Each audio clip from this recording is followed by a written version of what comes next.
Isipin mo ito, may isang tao nagsasabing direktang kumakausap daw sa kanya ang Diyos. Okay. Madalas nating marinig yan sa mga religious leaders. Oo, di ba? Pero yung ibinibigay niyang ebidensya, hindi ito yung mga himala sa loob ng isang tahimik na simbahan. At lalong hindi ito yung parang pagpapagaling na mga may sakit sa isang malaking pagtitipon eh. Wait, so anong ginagamit niyang patunay? Ang ginamit niyang patunay ay ang eksaktong pagpapatama ng numero sa isang umiikot na roulette wheel sa loob ng isang napakaingay na kasino. Grabe, mapapahinto ka talaga sa ganyang statement. Kasi ang nakasanayan natin, 'di ba, kapag espiritualidad, mga imahe 'yan ng pag-aayuno o malalim na pagninilay na parang Na sobrang layo sa material na mundo. eksakto. Ang ipinipresenta rito ay isang sitwasyon kung saan yung espiritualidad ay bumabangga mismo sa isa sa mga pinakamateryaliso at walang katiyakang lugar na ginawa ng tao, ang sugalan. At yan mismo ang nag-udyok sa misyon ng ating malalimang pagtalakay ngayon. Para sa iyo na nakikinig na laging naghahanap ng mga bagong kaalaman at hindi natatakot sa mga kakaibang pananaw, susuriin natin yung isang nakakagulat at makapanindig balahibong audio mula kay Narciso Olalo. Kailan nga ulit yung petsa nitong audio file? May petsa itong May 8, 2026 at ang pamagat niya, Paliwanag sa Mensahe ng Diyos. Bago tayo lumusong ng mas malalim, napakahalagang ilatag natin yung magiging lente ng usapan natin ngayon. Oo, kailangan malinaw yan. Kasi hindi tayo narito para husgahan yung paniniwala o teolohiya ng nagsasalita sa material. Wala tayo sa posisyon para magpatotoo kung totoo bang may bumubulong sa kanya mula sa kalangitan. Tama, we're staying objective here. Tama.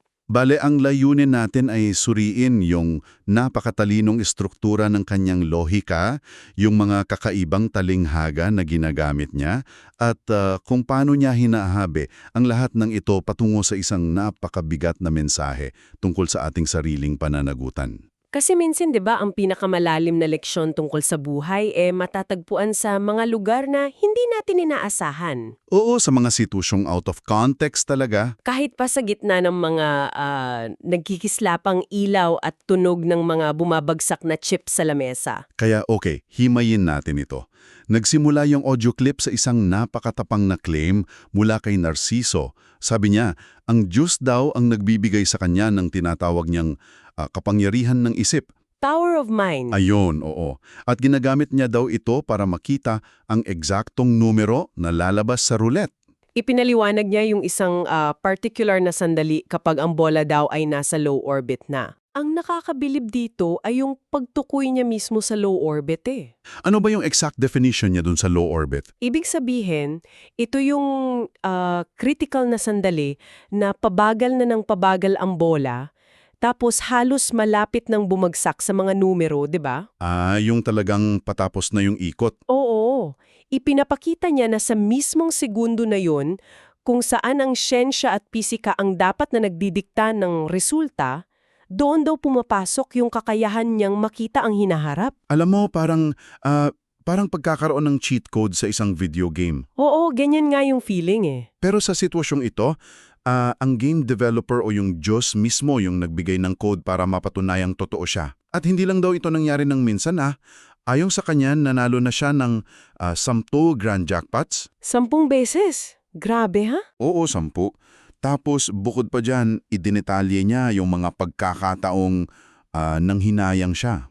Mga pagkakataon na muntik na siyang manalo ng manalaking halaga. Mga magkano raw yung mga na-miss niya? Merong 1.5 million, tapos may 182,000, pero hindi daw niya nakuha dahil sa maliliit na pag-aalingganan lang. Sayang yun ha. Kaya nga aminado ako nung una kong mapakinggan ito, medyo nainis ako at nagtaka. Bakit sa kasino, di ba? Bakit gagamitin ang material na panalo sa sugal para patunayan ang isang spiritual na katotohanan? Isang napakagandang tanong yan. Ang sagot kasi dyan ay nakaugat sa kung paano gumagana ang patunay o ebidensya sa ating lipunan Paanong ebidensya? Kasi yung karanasan ng pakikipag-usap sa isang banal na nilalang, napaka-personal niyan. Wala itong hugis, wala itong timbang, di ba? Totoo, subjective siya masyado. Kung sasabihin lang ni Narciso na kinakausap ako ng Diyos, napakadaling sabihin ng sinuman na ay gawa-gawa lang niya ito. Pero kapag isinama mo na yung konsepto ng roulette, nagbabago ang usapan eh. Kasi may resultang nakikita. Eksakto. Yung numero sa makina, walang emosyon, yan, walang pinapanigan, at ganap na objektibo. Teka sandali, gusto kong questionin yan. Naiintindihan ko yung lohika na ginagawa niyang konkreto ang isang bagay na hindi nakikita. Pero hindi ba pwedeng sabihin ng isang kritiko na nagkataon lang ito? Na baka tsamba lang, ganun. O baka pinipili lang niyang alalahanin yung mga manalo niya, tapos kinakalimutan yung mga pagkatalo niya. Yung tinatawag nating confirmation bias na madalas nangyayari sa mga nagsusugal. Yan mismo ang posibleng ibato ng mga nagdududa. At dyan nagiging mahalaga ang mga detalye sa kwento niya. Paano nagiging mahalaga yung detalye? Kasi sa pamamagitan ng pagbibigay diin sa eksaktong sandali ng low orbit at sa dami ng beses na tumama siya sa pinakamataas na premyo, sinusubukan niyang wasakin ang argumentong nagkataon lamang ang lahat. So yung 10 grand jackpots na yun yung panglaban niya sa confirmation bias? Tama. Ginagamit niya yung mismong sistema ng kasino, isang makina na dinisenyo talaga para matalo ang manlalaro, upang patunayan na mayroon siyang kakampi na kayang basagin ang batas ng matematika at probabilidad. Para sa kanya, ang sunod-sunod na pagkakatalo hindi na lang basta swerte. Matematika na ito ng himala. Ganun na yung level ng confidence niya. Pero teka, kung mayroon ka ngang lihim na pamamaraan galing sa itaas para palaging manalo, di ba ang logical na susunod na mangyari, lahat ng nakapaligid sa'yo yayaman din? Dapat sana kung nakikinig sila. Lalo na kung itinuturo mo na sa kanila yung eksaktong sagot Pero kabaliktaran ang nangyari sa isa sa mga kasama niya. Dito na magiging sobrang interesante ang usapan. Pumasok sa eksena ang isang karakter na papangalanan nating Pedro. Si Pedro, yan yung isang napakahalagang bahagi ng buong naratibo na ito. Siya kasi yung nagsisilbing taliwas sa kapalaran ni Narciso Oo, ayon kay Narciso, matagal nang naglalaro itong si Pedro. Simula pa raw noong taong 2014 Kaya mahigit isang dekada na. Ang tagal na At anong nangyari sa paglalaro niya? Sa loob ng napakahabang panahong yon, kahit kailan, hindi pa raw siya nanalo ng malaki o nakahit man lang ng grand jackpot. At ang mas nakakagulat dito, hindi ito dahil pinapabayaan siya ni Narciso, So tinutulungan din siya? Oo, ilang beses siyang direktang binigyan ng mga numero na lalabas. Halimbawa na rito yung kwento tungkol sa mga numero ng martilyo. Sa pagkakataong ito, binigyan na siya ni Narciso ng direktang pahiwatig. Ang mga numero daw na nakakabit sa imahe ng martilyo ay 7, 9 at 79. Napakalinaw at napakasimple ng utos. Eksakto, napakasimple. 7, 9 at 79. Pero alam mo kung ano ang ginawa ni Pedro? Ano, hindi siya tumaya doon? Imbes na sundin yung malinaw na direksyon, nagkaroon siya ng malaking kalituhan. May mga tumaya daw sa 7 to 9. Iginigiit ni Narciso na sinabi niyang hindi 7 to 9 yun. Tapos, alam mo kung anong lumabas? 749. Naku, lumayo pa Tapos, bukod dito merong pang ibang insidente tulad ng tinawag nilang Bola 303, kung saan wala pa ring tumama sa kanila dahil ayaw yata nilang maniwala sa ibinubulong ni Narciso. Ipinapakita ng mga kwentong ito na ang problema ay wala doon sa mensahe mismo, kundi nasa tumatanggap ng mensahe. Oo, si Pedro mismo ang problema. Kasi sa kabila ng paulit-ulit na pag-akay sa kanya, may sariling mga pusas sa isip si Pedro. Sa halip na tumaya sa eksaktong numerong ibibigay, madalas ay kinukontra pa raw ni Pedro yung payo ni Narciso. Oo, kasi gumagawa daw siya ng maliliit na taya sa napakaraming numero. Umaabot daw minsan sa 36 na magkakaibang numero para lang daw makasiguro na nauuri rin naman sa pagkatalo. Grabe yung paranoia, di ba? O kaya naman may mga oras na inaasahan na nilang lalabas yung numero, pero hindi makataya si Pedro dahil bigla na lang daw siyang kinukulang sa oras o natataranta. Yun ang masaklap doon eh. Para sa iyo na nakikinig habang nagko-commute o naghuhugas ng pinggan ngayon, isipin mo, ilang beses ka na bang naging Pedro sa sarili mong buhay? Parang ganito kasi yan para itong pagsakay mo sa isang lumulubog na barko, tapos nasa gitna ka na ng dagat at napakalaki ng alon. Nakakatakot na sitwasyon. Tapos, may naghagis na sa iyo ng salbabida mula sa isang kalapit na bangka. Pero imbis na suotin mo agad yung salbabida para makaligtas, kunuha mo yung panukat para sukatin kung sakto ba yung butas nito sa baywang mo? Oo, baka daw kasi hindi kasya, di ba? Nag-iisip ka kung anong material ba ang ginamit sa paggawa nito, hanggang sa lumubog yung barko at nalunod ka na. Ganyan ka-absurdo yung ginagawa ni Pedro eh. Bakit ba natin ginagawa ito sa ating sarili? Ang iyong analohiya, tumatama talaga yan sa puso ng isang napakalalim na pag-uugali ng tao eh. Kung titignan natin ito sa pananaw ng psikolohiya, ang naranasan ni Pedro ay isang matinding anyo ng pagkalumpo dahil sa sobrang pagsusuri. Analysis paralysis kumbaga. Eksakto, analysis paralysis. Kapag ang isang tao ay nasanay na sa paulit-ulit na pagkatalo at kabiguan sa loob ng 12 taon, nabubuo yung matinding pagtutunggali sa loob ng kanyang isip. So hindi na niya ma-process yung swerte. Oo, hindi na niya matanggap ang isang bagay na direkta at simple. Para sa kanya, imposibleng napakadali lang ng solusyon. Kaya pala, kahit anong ibigay sa kanyang pahiwatig, sariling utak niya ang tumatalo sa kanya. Kaya ang ginagawa ng isip niya, gumagawa ng sariing mga komplikasyon. Tulad ng pagpili sa 729 imbis na sa simpleng 729 o yung pagkakalat ng taya sa 36 na numero dahil lang sa takot na magkamali. Kung iko-connecta natin ito sa mas malaking larawan, hindi lang pala ito kwento ng isang sugar roll na kinakapos ng swerte, di ba? Hindi talaga. Si Pedro ay ang perpektong metafora para sa buong sangkatauhan. Ipinapakita sa atin ng naratibong ito na kahit may direktang intervention, kahit may tulong na ibinibigay ng libre mula sa kalangitan, walang magiging epekto ito kung walang aksyon. Oo, yung pag-aalinlangan, yung patuloy na pagnanais na kontrolin yung sitwasyon sa pamamagitan ng pagdududa, yan mismo yung pumapatay sa pagkakataon eh. Napakabigat na katotohanan yan. Sinabi mismo ni Narciso sa audio na hindi talaga mapapakinabangan ng ibang tao kung ano ang ipinagkaloob sa kanya kapag ganyan ang pag-uugali nila. At ang bahaging ito na yung logical na tulay patungo sa pinakapuso ng kanyang filosofiya eh. Dahil ang hindi pagtaya ni Pedro ay sumasalamin sa isang mas malaking issue na kinakaharap nating lahat. Dito niya ipinasok yung isa sa mga pinakamakapangyarihang talinghaga sa buong audio clip. Yung talinghaga tungkol sa pamamaraan ng ating pagkain. Nang marinig ko ito, talagang napaisip ako eh.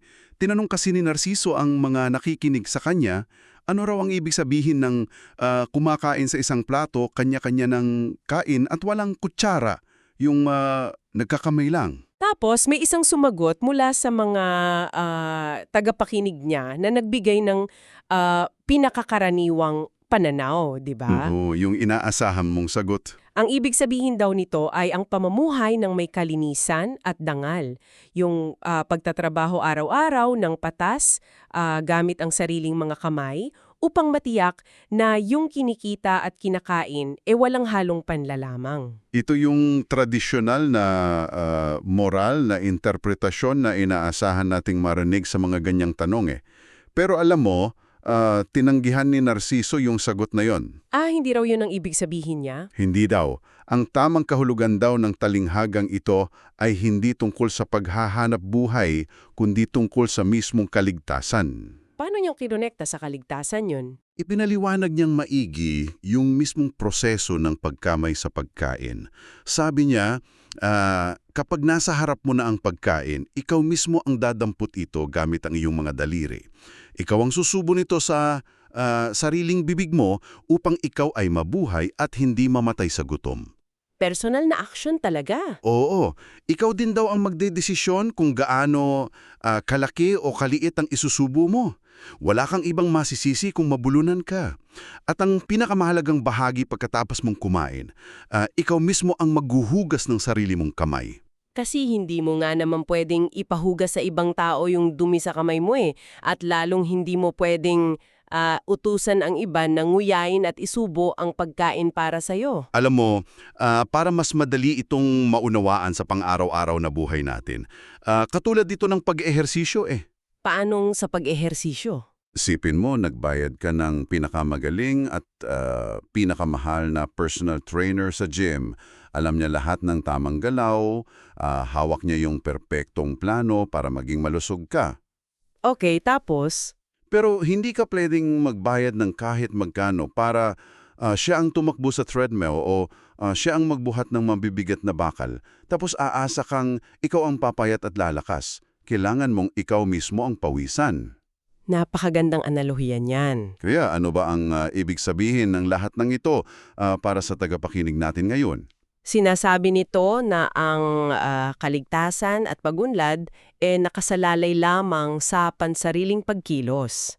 Ito yung ganap na paliwanag kung bakit nabigo ang karakter ni Pedro doon sa naunang kwento natin eh. Oh, kasi nakatayo lang siya. Nakahain na ang lahat, ibinibigay na sa kanya yung numero ng panalo, ngunit hinihintay niyang may ibang sumubo ng pagkain para sa kanya. At sa usapin ng kaligtasan, physical man o spiritual, walang ganitong pamamaraan, di ba? Wala talaga.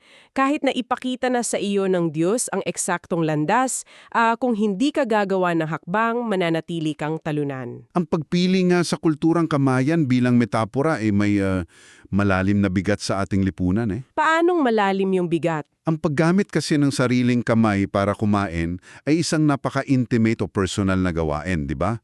Nararamdaman mo yung init at tekstura ng kinakain mo. Oo, totoo yan. Kaya sa pamamagitan ng paggamit nito bilang ilustrasyon, iginigiit ni Narciso ang isang teolohiya ng sariling pananagutan na hindi pwedeng ipasa sa iba. Ang pagkain ay buhay at ang paghuhugas ng kamay kumakatawan sa paglilinis ng sariling mga kasalanan. Kaya para, kahit nandun na ang lahat ng tulong, hindi pa rin makapag-uwi ng panalo si Pedro. Pero teka, paano tayo napunta mula sa talinghaga ng hapagkainan at paghuhugas ng kamay patungo sa mga usapin ng buhay-kamatayan at walang hanggang pagdurusa? Kasi biglang lumalim, di ba? Oo, dahil sa huling bahagi ng audio, biglang naging napakabigat at madilim ng tono ni Narciso. Kung titignan natin ang lohika ng mabuti, hindi talaga ito isang bigla ang pagtalon ng ideya eh. Mayroong itong napaka-natural na pagdaloy. Paano naging natural Galing tayo sa kasino tapos biglang impyerno. Kasi ang hindi pagsubo ng pagkain sa pisikal na mundo ay mauuwi sa pagkagutom at kalaunan ni kamatayan, di ba? Ang natural na susunod na hakbang sa teolohiya ni Narciso ang spiritual na pagkagutom at kamatayan. Doon na pumapasok yung konsepto ng huling hantungan. Okay, gets ko na. Dito niya ipinakita yung kabuuang saklaw ng kanyang inaaking kapangyarihan Nilinaw niya na hindi lamang mga numero sa umiikot na bola ang kaya niyang makita. Ano pa daw yung kaya niyang makita? Inaangkin niya na dahil sa boses na patuloy niyang naririnig, nahuhulaan niya raw ang mga paparating na trahedya bago pa man ito tuluyang mangyari. Alam daw niya kung sino ang mabubuhay, kung sino ang mamatay, at kung sino ang magkakasakit. Mabigat na claim yan, Oo, at idiniin niya ng buong tapang na higit pa sa 100% siyang nakakasiguro na mayroong impyerno at paraiso. Hindi niya iniiwan ang issue sa simpleng paniniwala lang Meron siyang inilapag na isang nakakakilabot na babala patungkol sa estado ng mga tao ngayon. Anong babala niya rito? Ipinapaliwanag niya na ang dahilan kung bakit napakadali para sa mga tao na maging pabaya at kampante ay dahil hindi nila pisikal na nararamdaman yung tindi ng init ng impyerno sa kasalukuyan. Ang mga tao daw ay komportable, walang nagbabadyang panganib na nakikitang kanilang mga mata. Sabi nga niya, nare-relax ang lahat. 'Di ba? Mararamdaman na lang daw ng mga tao ang tunay na init kapag patay na sila at sa oras na dumating yung sandaling iyon, tapos na ang usapan. Kasi huli na ang lahat. Huli na talaga at wala nang sino mga magsasayang ng oras para magpaliwanag pa sa kanila kung bakit sila napunta roon. Nagumpisa tayo sa bola ng roulette na tumatalbog-talbog sa makina, tapos maya-maya pa, nasa usapin na tayo ng buhay, kamatayan at walang hanggang pagdurusa. Paano ba natin ibabalanse at iintindihin ang ganito kabigat na mensahe mula sa isang napakakakaibang simula? Nagdadala ito ng isang mahalagang tanong tungkol sa kung paano niya idinisenyo yung pangkalahatang argumento niya.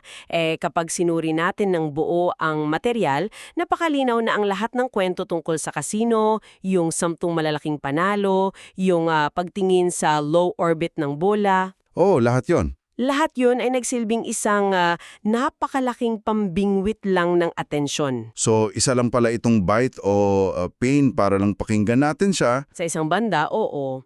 Kasi alam niya na ang pinakamabilis na paraan para makuha ang atensyon ng isang ordinaryong tao sa pamamagitan ng pera at swerte, di ba? Oo nga naman, sino bang aayaw sa usapang jackpot? Eksakto. Kung mag-uumpisa siya sa pamamagitan ng pangangaral tungkol sa kasalanan at impyerno, malamang marami ang hindi na makikinig at mag-i-skip na lang ng audio. Pero dahil inilatag niya yung ebidensya mula sa kasino, Nakuha niya yung otoridad na magsalita. Sa pamamagitan ng pagpapakita ng isang nasusukat na milagro na imposibleng dayain, nakuha niya yung tenga natin. Ngunit ang totoong layunin ni Narciso lumikha ng isang matinding pangangailangan kumilos agad para sa mga nakikinig sa kanya. ginamit niya ang ating natural na pagnanasa para sa material na bagay upang maipaabot ang kanyang pinakamabigat na babala. Tumpak, ang malinaw na paglalarawan sa literal na impyerno at ang kakayahang makita ang mga paparating na trahedya, yan yung huling alarma. Para sa mga Pedro ng mundo. Oo, paalala yan sa lahat ng mga katulad ni Pedro sa mundo. Ipinaparating niya na kung ang pag-aalinlangan mo sa pagtataya ng numero nagre-resulta lamang sa pagkawala ng ilang libong piso, ang patuloy mong pag-aalinlangan sa paghuhugas ng sarili mong kamay, magdadala sa iyo sa isang trahedya na wala ng katapusan. Wala nang balikan, kumbaga. Ang lahat ng patunay ay inilatag na, nasa tao na lamang kung tataya siya sa tamang landas. Nakakabigla at nakakamanga kung paano umikot at lumalim ang usap natin mula sa simula ng ating pagsusuri, di ba? Totoo, mula sa kasino hanggang sa kabilang buhay. Nagsimula tayo sa isang lalaking kumukuha ng numero sa gitna ng ingay ng sugalan. Nasaksihan natin ang kabiguan ng isang kaibigan dahil sa matinding kalituhan at kawalan ng aksyon. Tapos, dumating tayo sa isang mabigat at pilosopikal na pagtingin tungkol sa sariling pananagutan at ang posibilidad ng walang hanggang pagdurusa. Isang napakagandang paglalagom ng buong kwento. Ipinapakita nito ang kabuuang bigat ng mensahe. Walang ibang tao sa mundong ito ang pwedeng magligtas sa iyo kundi ang iyong sarili.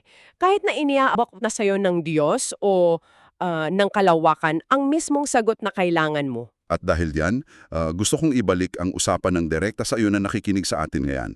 Gusto kong ilapat mo ang lahat ng napag-usapan natin sa sarili mong paglalakbay. Saan kaya nila makikita yung sarili nila sa kwentong ito? Oo, di ba? Saang aspeto ng buhay mo sa kasalukuyan, ikaw umaasa na may ibang maghuhugas ng kamay mo? Mayroon bang proyekto sa trabaho, problema sa pamilya o isang aspeto ng iyong personal na pag-unlad kung saan nakatayo ka lang at naghihintay na may ibang gumawa ng mahirap na bahagi para sa'yo? Mahirap aminin yan pero lahat tayo dumadaan dyan eh. At higit sa lahat, nasaan ang mga partikular na pagkakataon sa buhay mo na inihain na sa mismong harapan mo ang malinaw na solusyon, yung tamang numero, wika nga.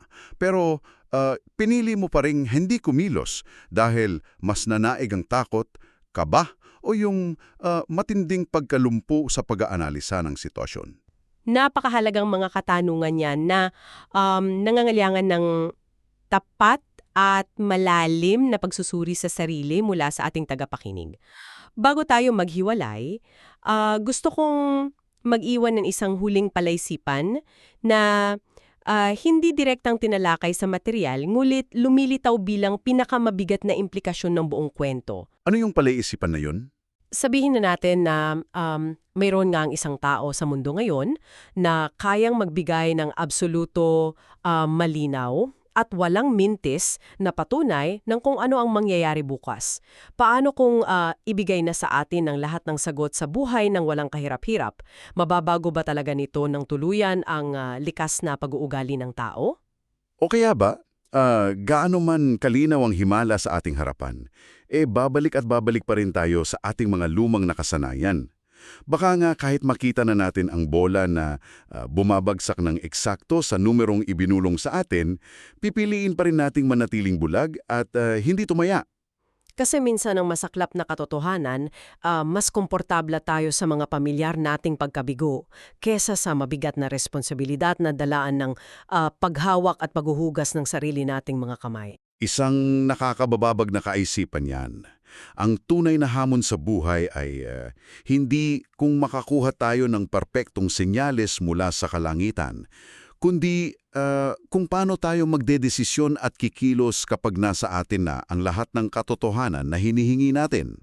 Kailangan talagang kumilos, hindi pwedeng titingin lang tayo. Maraming salamat sa pagsama sa amin ngayon sa isa na namang malalimang pagtalakay.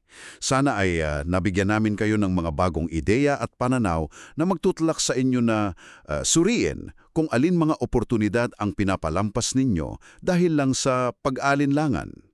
Huwag kalimutang patuloy na magtanong, maghanap ng sagot at higit sa lahat, hawakan ng manibela ng sarili ninyong mga desisyon. Hanggang sa susunod.